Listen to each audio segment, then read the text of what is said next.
So actually same thing అది చెప్తున్నాను, దానికి వస్తున్నా. ట్రోలర్స్ అనేవాళ్ళు వాళ్ళకి లైఫ్లో వచ్చిన ఒకే ఒక అద్భుతమైన అవకాశం సెలబ్రిటీ అవ్వడానికి ఇది. అంటే వాళ్ళు ఎంత బాగా రోల్ చేస్తారు. Everybody wants to become a celebrity. ఎంతో కొంత ఒక 2 బిట్ వాళ్ళకి ఫేమ్ రావాలి. ఆ ఫేమ్ రావడానికి హార్డ్లీ 0.0001% పీపుల్ పాపులర్ అవుతారు. కానీ సోషల్ మీడియా ట్రోలర్స్ ఏంటి, వాడు చేసిన ఒక వెరీ ఇంటెలిజెంట్ మీమో లేకపోతే ఒక ఫ్రేజో లేకపోతే దాని మూలాన వాడికి లైక్స్ వస్తాయి. అవును, ఆడుకున్న దాంట్లో. So each of them can become a celebrity in their own right. అది వాళ్ళ టెంప్టేషన్. అవును, అప్పుడు ఎవరినైతే వాళ్ళు ట్రోల్ చేస్తున్నారో వాళ్ళు రియాక్ట్ అయితే అది వాళ్ళకి సూపర్ హిట్ కింద లెక్క. అది సూపర్ హిట్ సినిమా కింద లెక్క వాళ్ళకి. ఎందుకంటే అవతల రియాక్ట్ అయ్యాడు కూడా. అప్పుడు మీరు only way to counter that is ignore them. ట్రోలర్స్ని ఇగ్నోర్ చేయటం తప్పిస్తే వేరే విధంగా మీరు ఏమీ చేయలేరు.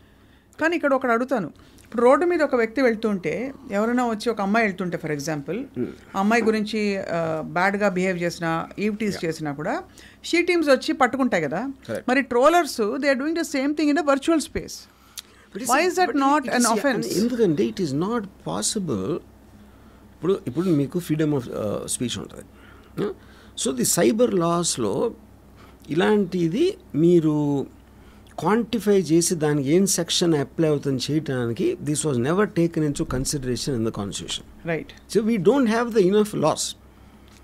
ఇప్పుడు బూతులు తిట్టడానికి ఏమిస్తారు, ఏమిస్తారు? ఇంకా the number of trolls which happen thousands and thousands. మీకు పోలీస్ ఫోర్స్ ఎక్కడ సరిపోదు, ఎవరు nobody will be able to do that. అవును, అది చేయటానికి it is an impossible task. మీకు రైట్స్ వాళ్ళు వేసాడు, ఎవడెవడు వేసాడు అని పట్టుకుని ఎలాగ పాసిబుల్ అది? You know correct. ఇప్పుడు ఇంకోటి ఏంటండి, ఇది ఫిజికల్ ఇంజురీకి మీరు చెప్పిన దానికి మీరు ఏ మాట వాడితే ఏమవుతుంది అనే దానికి. ఇప్పుడు పాలిటీషియన్స్ బూతులు తిడతారు అవతల పార్టీని, పాలిటీషియన్స్ వేరే వాళ్ళని ఎవరినో తిడతారు, ఏదో ఇష్యూలో మాట్లాడుతూ ఉంటారు. డైరెక్ట్గా మన లీడర్స్ అనుకునే వాళ్ళే అంత ట్రోల్ చేస్తూ ఉంటే ఇంక మీరు వేరే వాళ్ళని ఇంకే ట్రోలింగ్ ఏంటి?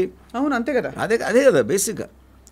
మీరు సెటైర్ చేస్తున్నారు, ఫన్ చేస్తున్నారు, ఇది చేస్తున్నారు, same thing what they are doing. అవును, అందుకని ఆ విషయాన్ని ఇగ్నోర్ చేయడం తప్పిస్తే వేరేది లేదు. కానీ ఇక్కడ ఇగ్నోర్ చేయకపోవడం వల్ల అది వెళ్ళి ఎస్కలేట్ చేయి, గొంతెత్తి మాట్లాడు, ప్రశ్నించు అన్నట్టుగా పాపం పవిత్ర వెళ్ళి దర్శన్కి చెప్పడం, అతన్ని సీరియస్గా తీసుకోవడం, అండ్ తర్వాత జరిగిన పరిణామాల్లో ఇవన్నీ బయటపడడం ఒక చాలా సీరియస్ ఇంకా ఎంతమంది లైవ్స్ ఎఫెక్ట్ అయిపోయాయి ఒక్క ట్రోల్ వల్ల. అది కూడా గమనించాలి కదా. So how come then that we don't have or should we have laws? నేను అదే అంటున్నాను. ఇప్పుడు సపోజ్ నేను పవిత్ర గౌడ ప్లేస్లో ఉంటే I would have just smile. నేను చూసిన ఒకవేళ అది నా నోటీస్కి వచ్చిన వాడు అన్నది I would have smile because I should know that he's ఒక పని లేనోడు ఎవడో, పని పాట లేనోడు ఒకడో. పని పాట లేనోడు చేస్తారు ట్రోల్స్, వేరే వాళ్ళు ఎందుకు చేస్తారు? People are busy will never troll. అవును, వాడు అంటే అప్పుడు ఇప్పుడు నేను వెళ్తాను, అదే ఎగ్జాంపుల్ చెప్తాను. If she didn't even react to that, ఇదంతా ఎందుకు జరుగుతుంది? రైట్, కరెక్టే. అది పవిత్రాన్న పట్టించుకోకూడదు, లేకపోతే దర్శనాన్ని చెప్పొచ్చు, వాళ్ళు ఏదో అవుతారో వదిలేయండి, అయిపోయింది. వదిలేంటే అయిపోయింది అక్కడ. దాని తర్వాత ట్రోలర్ ఏం చేయలేడు కదా. మీరు వాడు చేసిన దానికి రియాక్ట్ అయితేనే దాని పరివేశనం వస్తుంది. రియాక్ట్ అయ్యి అనుకోకుండా ఊరికే ఒక చిన్న జలకిద్దామన్న ఒక పర్హాప్స్ ఒక ప్రయత్నం వికటించి ఈ విధంగా చూసి ఒక్కసారి మీరు డిసిషన్ తీసుకున్న తర్వాత ఇంక మీ చేతులు ఉన్నది కదా, అంతే. You can control the role of what the decision you made. Correct. ఇప్పుడు ఉదాహరణకి నాకు మెనీ ఇయర్స్ బ్యాక్ ఒక పర్టిక్యులర్ ఒక ఆస్పెక్ట్లో ఒకటి విపరీతమైన కోపం వచ్చింది ఒక మనిషి మీద. హీ నోస్ సమ్ ఫ్యాక్షన్ గా ఆ టైంలో. తనకి చెప్తా ఉంటే ఇలా చేసాడు అన్నాడు, అది నేను మౌన్ చూపించలేకపోతున్నా, అది ఇది అని చెప్తా ఉంటే ఆ ఫ్యాక్షన్ లీడర్ చంపేద్దాం అన్నాడు. చంపేద్దాం అంటే ఈయన టెంప్టెడ్. ఎందుకు? మీకు విపరీతమైన కోపం వచ్చినప్పుడు ఏదో చేయాలని అనిపించడం అనేది మానవ సహజం. అవును. ఇప్పుడు ఒక కెపాసిటీ ఉన్న పర్సన్ ఉన్నాడు మీ దగ్గర, కానీ వద్దు ఆడు పాప అన్నాడు, కానీ మీ పేరు రాకుండా చూసుకుంటాను, మళ్ళీ టెంప్టెడ్. కానీ ఫైనల్లీ సెన్స్ ప్రివైల్ చేయలేదు. రైట్. ఎందుకు చేయలేదు? ఒకటి, ఏదైనా బెడిసి కొట్టిందంటే మళ్ళీ నా పేరు వస్తుందా? యూనో, ఇప్పుడు ఇది ఎవరు చెప్పారు నాకు? ఎవరైతే అది చెప్పాడో అతను ఆడే చెప్పాడు. అతను నాకేమన్నాడంటే, రాము అది జరిగిన నెక్స్ట్ డే చేస్తుంటే చెప్పి చూడండి చంపేమని. 10 రోజులు అయింది కాబట్టి నా కోపం కొంచెం తగ్గింది. అవును, అందుకని నేను బయటపడిపోయినాడు. అప్పుడు ఏంటి, మనకి పాత ఇది ఉంది, count to 20 when you're angry అని. అవును, 20 లెక్క పెడితే నీ కోపం పోతుంది అంటారు కదా. సో అప్పుడేంటి, కోపం అనేది it's a human tendency, but it's an emotion and all emotions keep coming down with time or whatever else happens, you know. So ఇప్పుడు అందుకని ఈ ట్రోల్ అనేది మీరు చైన్ ఆఫ్ ఈవెంట్ ఎంత ఉంటుంది. ఫస్ట్ డెసిషను ఈ పవిత్ర దర్శనానికి పెట్టడం, దర్శనంకి ఉన్న ఇమ్మీడియట్ కోపంతో ఆడికి చెప్పడం, వాడి అబ్డక్ట్ అక్కడ అయిపోయింది.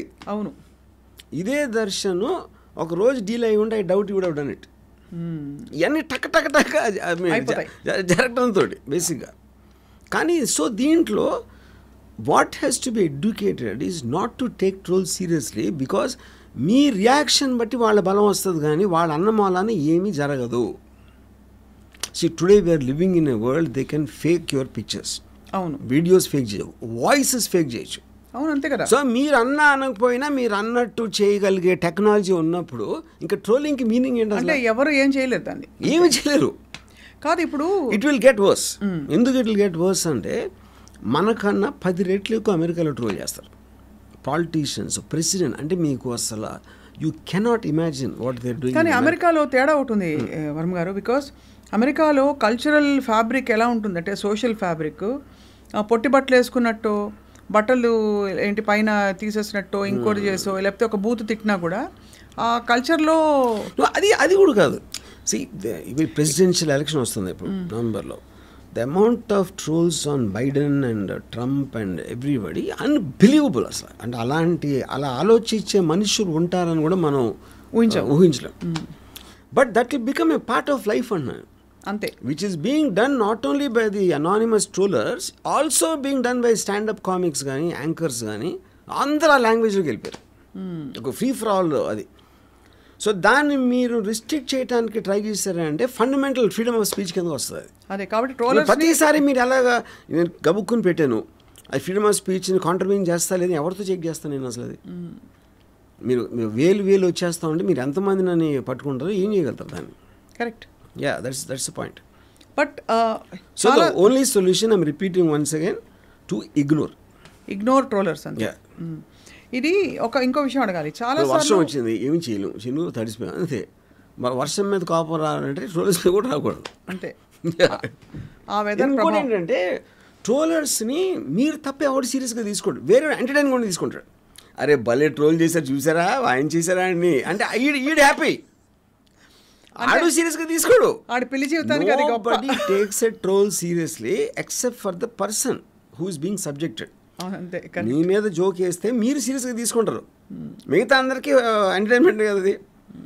ఇప్పుడు నా చిన్నప్పుడు ఒకసారి స్కూల్లో, నేను ఒక స్కూల్ బస్లో అంటే ఒక ఎవడో పిక్ పాకెట్ని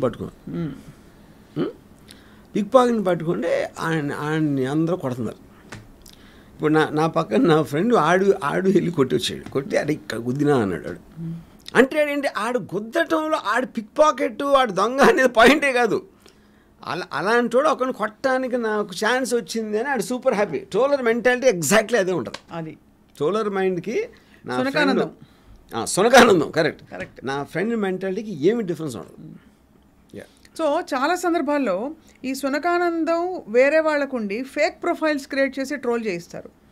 అది ఏ విధమైన సునకానందం? అది ఏ బ్రీడ్ ప్రొఫైల్స్ అంటే, ఇప్పుడు మనకు ఒక్కసారి ఆల్రెడీ అలాంటి సాధన ఉంది అంటే ఎవరో ఒకళ్ళు దాన్ని ఛాన్స్ తీసుకోవడానికి, ఒక పొలిటికల్ పార్టీయా లేకపోతే అందరూ వెళ్ళి అలెజ్ చేస్తున్నట్టు వేరే చెప్తున్నా వేరే హీరోస్ ఫ్యాన్స్ మీకు ఒక డివైస్ ఉన్నప్పుడు చేస్తారు.